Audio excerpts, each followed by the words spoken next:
Gaura Bhakta Vrinda. Hare Krishna Krishna Krishna Hare Hare, Hare Rama Rama Rama Hare Hare. Thank you very much. Where are you going? No, be here. Be with us. You're big boys now. Come. You learn a little bit something. So what is the link between 15 and 16 chapter? The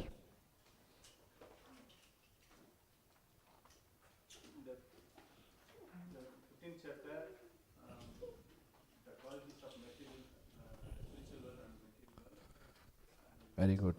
Right? Yes. And in that connection, this has been extended further Mm. in the 16th chapter to what are the attributes in the spiritual, the divine and Demonic qualities, and divine qualities and yeah. in the material world, what are the demonic qualities. Yeah, and which part of the tree did they represent? These activities, auspicious and inauspicious activities.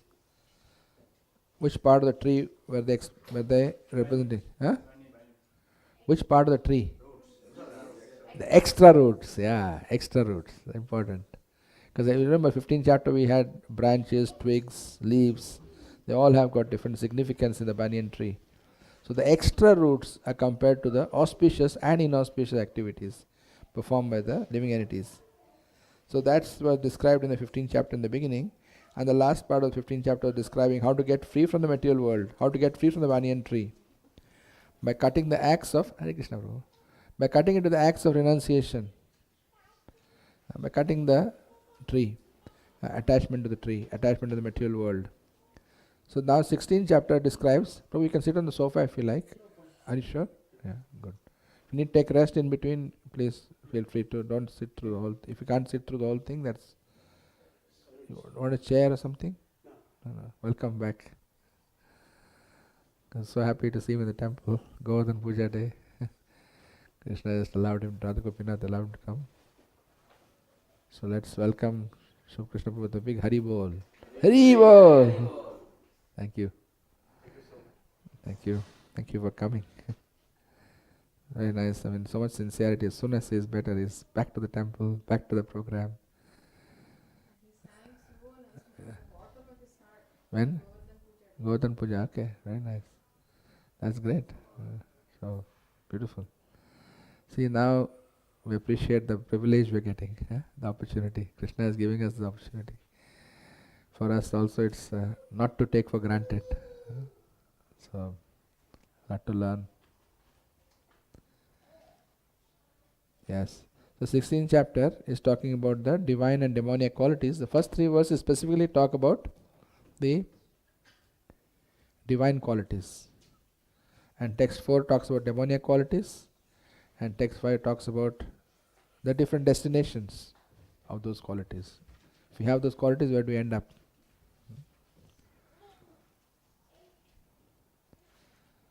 So in this first paragraph we just read, already Prabhupada he tells us in advance anyway. So the activity in the mode of goodness, what is the result of the activity in the mode of goodness?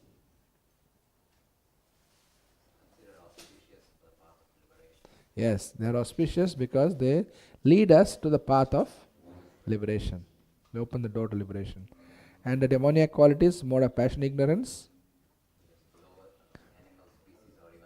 Yeah, one may get the lower species. There is no possibility of liberation. So here, these qualities we are discussing. Last time we already discussed the first few qualities, isn't it? And someone said we didn't cover enough on fearlessness, and that's true.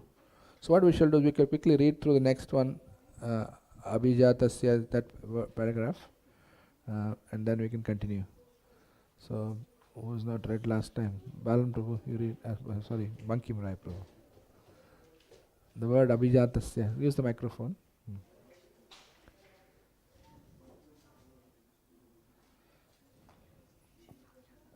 The word Abhijadasya, in reference to one born of transcendental qualities or godly tendencies, is very significant. To begin a child in a godly atmosphere is known in the Vedic scriptures as Garbhadatna Samskara. If the parents want a child in the godly qualities, they should follow the 10 principles recommended for the social life of the human being. In Bhagavad Gita, we have studied also before that sex life for begetting a good child is Krishna himself. Sex life is not condemned provided the process is used in Krishna consciousness. Those who are in Krishna consciousness at least should not beget children like cats and dogs, but should beget them so that they may become Krishna conscious after birth. That should be the advantage of children born of a mother and father absorbed in Krishna consciousness. Very good. So this one we covered last time quite at length about the importance of Garbhadana Samskara and the process of begetting children in a Krishna conscious way. So because if one is born of transcendental qualities, it becomes very easy to make advancement. If without that, it will be very difficult, be struggle. Of course, Prabhupada made Krishna consciousness available even to the hippies and people who are addicted to sinful activities. He made that available. That is his mercy and Chaitanya Mahaprabhu's mercy, that it became accessible to everyone. But if someone is born in transcendental qualities, it becomes that much easier to stay on the path and make further advancement from where you left off. And that's what Krishna recommends. At least in our case, we are stuck with whatever karma we have, we are stuck with whatever qualities we have, because we are born in a certain mode. But for the next generation, we can plan such that they get a good chance. For them it will be easier to take to Krishna consciousness. You can see children are attracted to kirtan, they're dancing in kirtan, they're happy to be in the temple, don't want to go home. So these are all, attachment is there. So when they grow up, that will remain as a foundation for them. And that's what we can give them. What we missed out, we can give them. So this is the beauty of Varnashrama Dharma. Okay, we covered this last time, so we will not spend more time on this. We'll go to the next paragraph. Who's there next? Who can read? Yeah. No, it's fine. It's fine. That's all right. It's also not firm. Then if you get a box, it'll be good. Otherwise, it's okay. It's all right. No problem. Don't worry. It's not a big deal. It's okay. Actually, now it's all right. I managed to. Now it's good. Now it's good. Right, now it suddenly found a balance here. Come. Sit down. Let's not waste time. Let's go.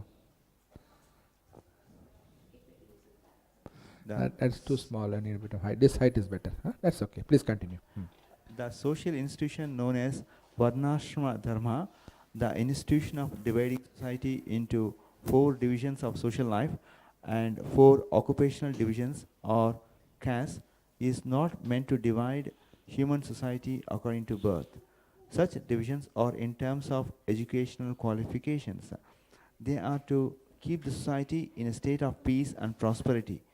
The qualities mentioned herein are explained as transcendental qualities meant for making a person progress in his spiritual understanding so that he can get liberated from the material world.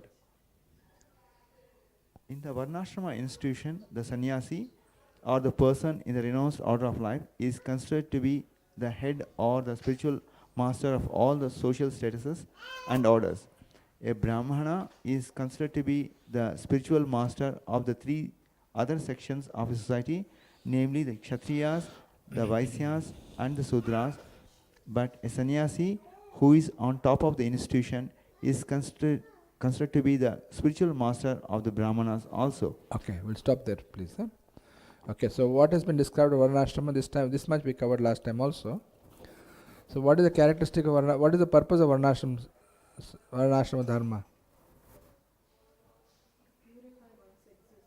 Purify one's existence, yeah. For a peaceful society. Very good. For a peaceful society and purification. Very good. What else?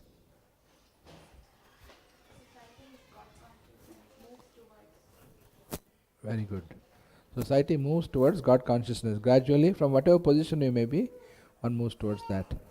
Okay. So, and what is this Varnashrama classification dependent on? What does it depend on? Based on the educational Based on educational qualification. Very good. Not based on